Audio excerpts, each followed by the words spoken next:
Good morning. My name is Dacia, and I use she, her pronouns. Over the course of this summer, because I knew that this Sunday was coming, I've been thinking about covenant.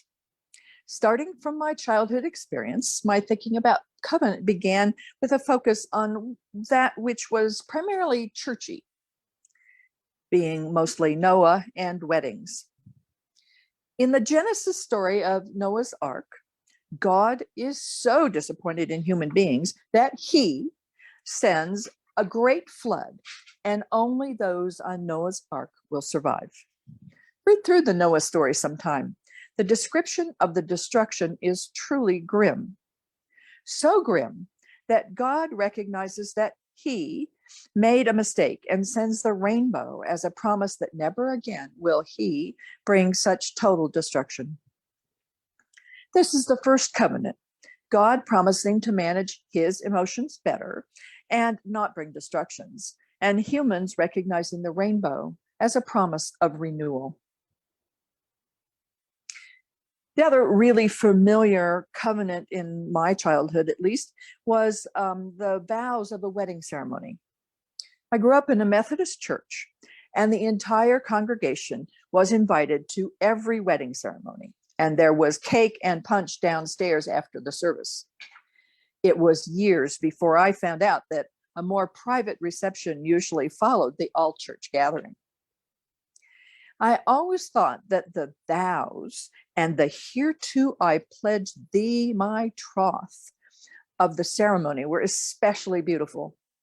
And I understood that the old-fashioned language of thee and thou and troth was used to heighten the sense of the holy, covenantal rather than simply legal. My parents explained the difference between the wedding vows or promises and my brother's promise to leave my share of the chocolate pudding alone. The essential difference between my brother's promise about the chocolate pudding and the promises or vows of a wedding ceremony was the ongoingness. My brother promised about a particular dish of chocolate pudding. Couples pledge their troth, commitments, promises that are intended to stand the test of time. But then, upon further real consideration, I realized that my first exposure to covenant was not churchy. Instead, it relates to my childhood fascination with pioneers and the often referenced saying, at least in my childhood, we all live downstream. Pioneers and the meaning of downstream merited considerable conversation in my childhood, especially with my father, an engineer. At that time, central Indiana still had memories of being settled as part of the Northwest Territory. The surveyed land was divided up, and settlers could buy a 640-acre section of a township. Everyone who bought in wanted to succeed. Some did. Some did not. It's easy to imagine looking at the land that one has just claimed and feeling like royalty, entitled to everything within sight. The earliest tasks on the new land include finding water by digging a well or hiking to a river or stream, and setting up an outhouse. Now, an outhouse was very similar to a porta potty, except that you have to set it up yourself, and it is the only bathroom that you have on your homestead. Hot and smelly in summer and cold in winter. Where you built your outhouse mattered. You want it close, but not too close to your house. Generally, that's the biggest concern, except that if you don't think about the placement, you might build your outhouse in a location that allows your sewage to contaminate the water source that you or others rely upon.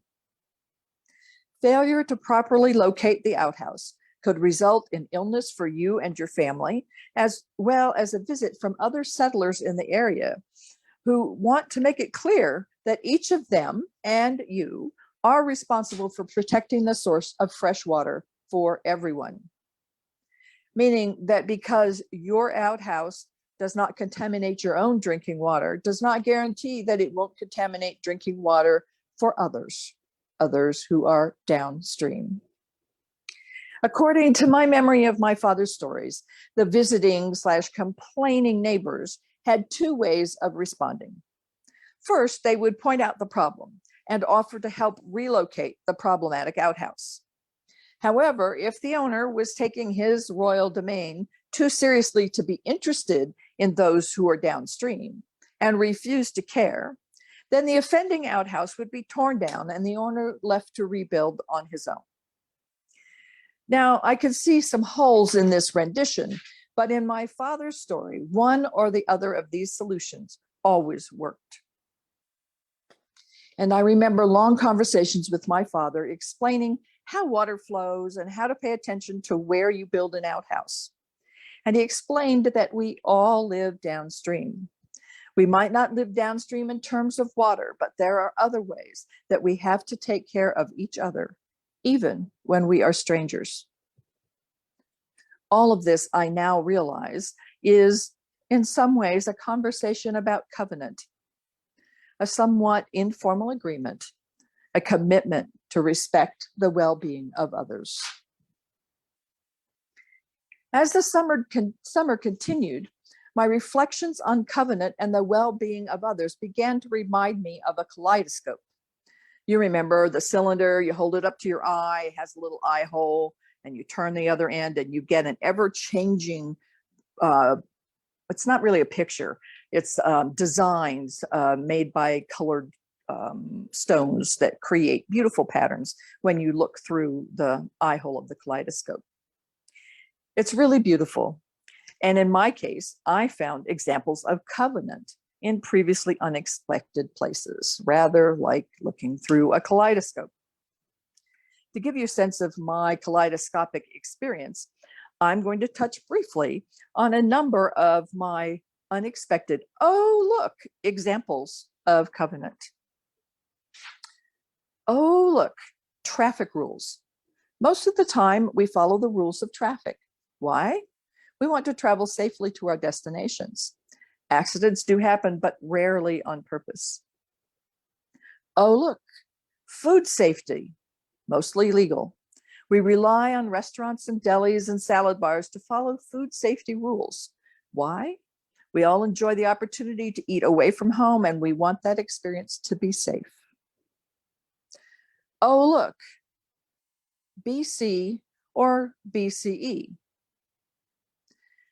You may or may not be aware of a somewhat recent transition in how we express the dates in history. I grew up with BC and AD, BC meaning before Christ and AD meaning after the death of Christ. An entirely Christocentric representation of the passage of time. So immediately, I really liked the shift to BCE, before the Common Era, and CE, Common Era. It feels way more inclusive. My husband and I are fans of the course programs from the teaching company, now Great Courses. And I have been able to watch this transition in something like real time. The shift from BCAD to BCE, CE.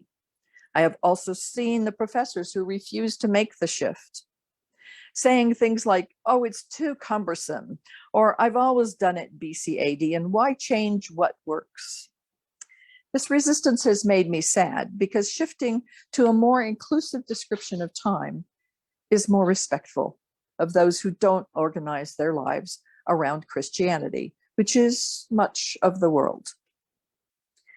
Oh, look, sending children to school.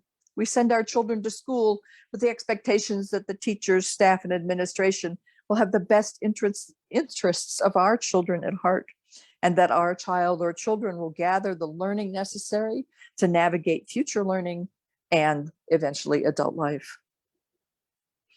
Oh, look, civility, general goodwill. Usually, when we place an order that will be delivered by a service like DoorDash, we expect and anticipate that the interaction will be pleasant. So Ed and I were really shocked recently when a delivery driver refused to come to the door and expected us to unload our groceries from their car. Oh, look, first, do no harm. We trust our healthcare providers, particularly doctors, to provide positive care. The phrase, first do no harm. Oh, look, serve and protect. I remember at least one television show in which the opening scenario of the program always included the phrase, serve and protect. Theoretically, law enforcement and military are charged to serve and protect. Many current challenges to law enforcement center on the failure of this charge. And then finally, oh, look, the peaceful transfer of power. That's a powerful expectation, covenant in our country. Our traditions have been built around the assurance of the peaceful transfer of power, and we are all aware of recent attempts to reject this value. Now, you may be thinking to yourself that my list of examples is apples and oranges or even potatoes, and you wouldn't be wrong. Neither would I be wrong for finding connections to We All Live Downstream. We All Live Downstream is informal and related as much to civility as to covenant or law. And some of my examples involve legal requirements, and so are very formal, and yet still relate to mutual well-being. I was really struck by something that Representative Jamie Raskin said in his closing statement at the conclusion of the July 21st hearing of the January 6th committee. He said, "But if January 6th has reminded us of anything, I pray it has reminded us of this. Laws are just words on paper. They mean nothing without public servants dedicated to the rule of law and who are held accountable by a public that believes oaths matter more than party tribalism and the cheap thrill of scoring political points. We, the people, must demand more of our politicians and ourselves. Oaths matter. Characters matter. Truth matters. If we do not renew our faith and commitment to these principles, covenant, this great experiment of ours, our shining beacon on a hill, will not endure." Close quote. For me, Raskin very effectively points out a connection between law and the well-being created by respect for that law, which is a kind of covenant. So far, my exploration of covenant has led me from the churchy understandings of covenant from Sunday school to the informal but important covenant of remembering that others are downstream, and legal covenant, rules, laws, and respect. So what about UUs and covenant? AJ did a wonderful job of summarizing for us the UU experience of entering into covenant and living with covenant. UU theologian Conrad Reid describes our UU covenants as walking together. He says, covenant is an agreement made between parties, not a statement by an individual to be discarded or forgotten unilaterally. A church united by a covenant is made up of people who have made commitments to one another. Close quote. And Mark Morrison Reid, in today's opening words, wrote, "The religious community is essential, for alone our vision is too narrow to see all that must be seen, and our strength too limited to do all that must be done. Together, our vision widens and strength is renewed." Close quote. As members of First UU, we have entered into voluntary covenantal association with the membership and friends of this congregation.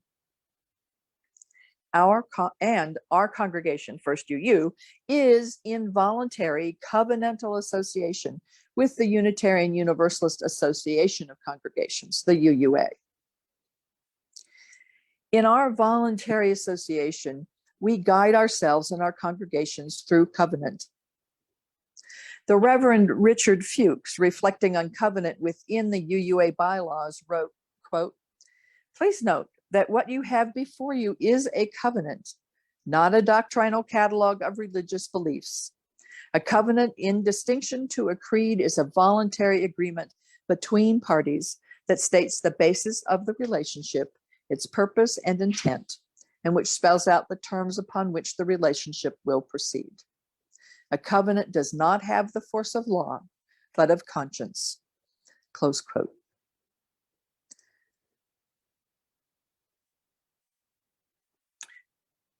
The Reverend Tom Owenthal, in an essay on covenant, writes, "We are naturally promise-making, promise-breaking, and promise-restoring creatures.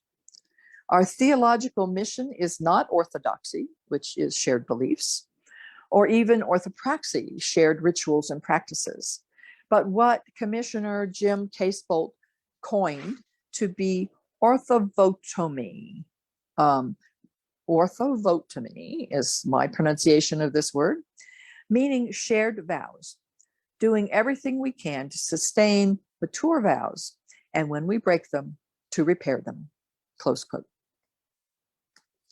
Repair is the most specific and significant distinction between covenant and law. There's a legal process and penalties to deal with when a law is broken. Inside a covenant, there is the opportunity for repair and renewal. That is to say, walking together. Ultimately, walking together is an essential aspect of our Unitarian Universalist faith. We UUs have a tendency to veer toward the individual. This tendency has been debated within Unitarian circles for a good 200 years. It is our greatest strength or our greatest weakness, perhaps both. I know that I often find myself thinking solo rather than collectively, and I will close with two examples of my somewhat mistaken solo thinking. First, again, from UU theologian Tom Owenthal, he's reflecting on the Lord's Prayer, and he writes, "It has always struck me that no one ever prays the Lord's Prayer in the first person singular, as in, 'Give me this day my daily bread.' Rather, it is a community petition, 'Give us this day our daily bread.' We are dependent for our daily bread upon one another, on hundreds of strangers whom we will never meet. I cannot grow wheat. I don't package it or deliver it to myself." Close quote. I know that I prayed the words of the Lord's Prayer often, at least weekly, through my Methodist childhood and well into my 20s. Yet until I read Owenthal's reflection this summer, I never once thought about the prayer in this obviously communal and interdependent way.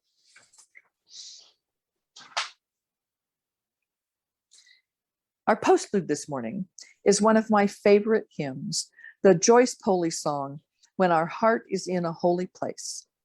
I first heard it sung at a General Assembly in the late 1990s. I made sure that I bought the sheet music before the close of that GA. I used this song in multiple services, and not until 2011, a good decade later, did I realize that the words were communal. In my head, I had been thinking about my heart, when my heart is in a holy place. And yes, it is satisfying and uplifting to experience one's heart in this way.